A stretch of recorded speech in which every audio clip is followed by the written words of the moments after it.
Here. Today we're going to be looking at another weapon in Battlefield Hardline's current beta. The weapon we're going to be looking at is probably one of my least favorite weapons in this game, and that is the RO33. It's, in my opinion, as well as Level Cap's, if you've seen his opinion on this gun, it's very underpowered, especially for a starter gun in a Battlefield game. Now, the damage is 24 maximum and 15 minimum, with a drop-off rate of 30 meters at start and 50 meters at the end. Doesn't really give any advantages in magazine capacity.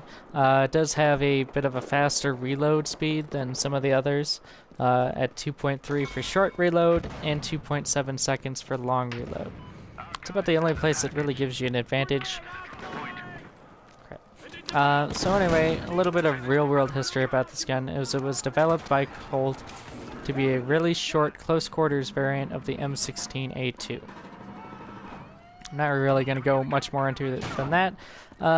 Much of the other information about M16s and M4s is all pretty common and similar in description. So anyway, we're going to be talking a little bit about how this gun should be set up and played. As you can see, I'm using a gas mask because I use gas grenades. That's not really necessary, it's just how I'm running this current variant of the operator setup. How I would run this gun is very close quarters, kind of like it was designed to be. I would recommend a heavy barrel just because it gives you that added accuracy, a stubby grip, and a either extended magazine if you want to have some extra rounds. That doesn't give you a lot. It's got 31 round standard magazine, so all the extended magazine does is add 5 rounds. Or if you'd like something a little bit more close quarters friendly, if you're going to be doing a lot of hip fire, which you might depending on the map, I would recommend a laser sight.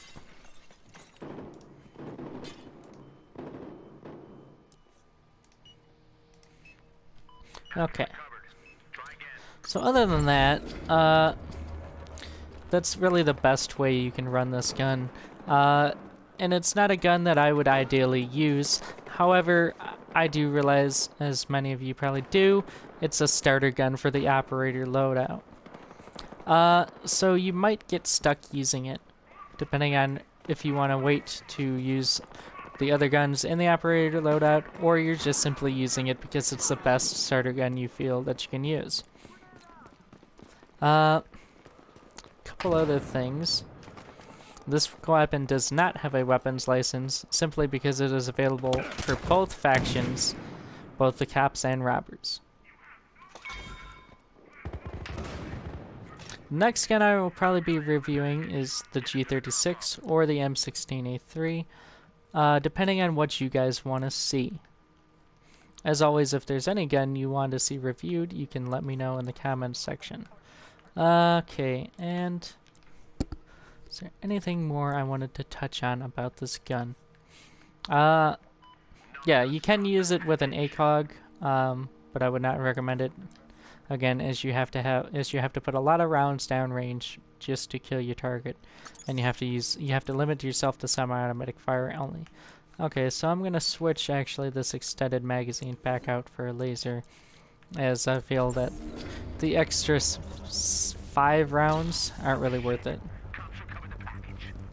So, anyways, this is a little bit of shorter of a video because there's not a whole lot to really talk about this gun.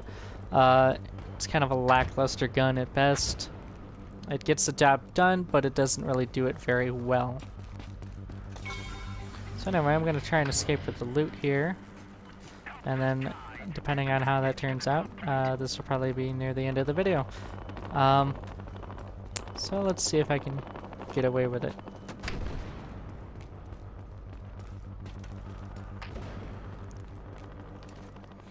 One thing I will touch on, though, is heists is a very interesting game mode. Not sure if any of you have been playing GTA 5, but I kind of hope heists will be a little bit played out like this, where you'll have all different kinds of gadgets and ways to break into the vault and break out. I don't think I'm gonna be able to get this package out before we run out of units. However, so this will probably be ending pretty quickly here. Over at the subway. As you can see there, I'm kind of getting sniped.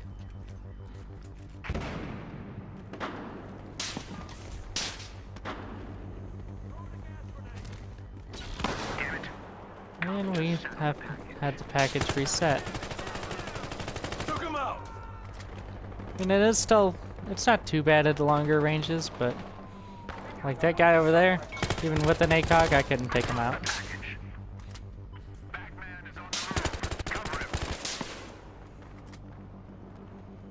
It's not designed really to be used that way anyway, so.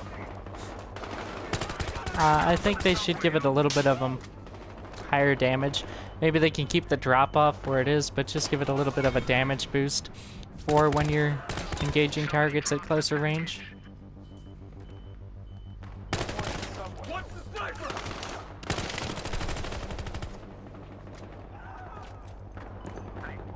Gas grenade out. Sniper fire.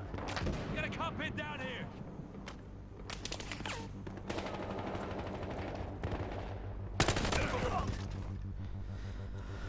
Okay.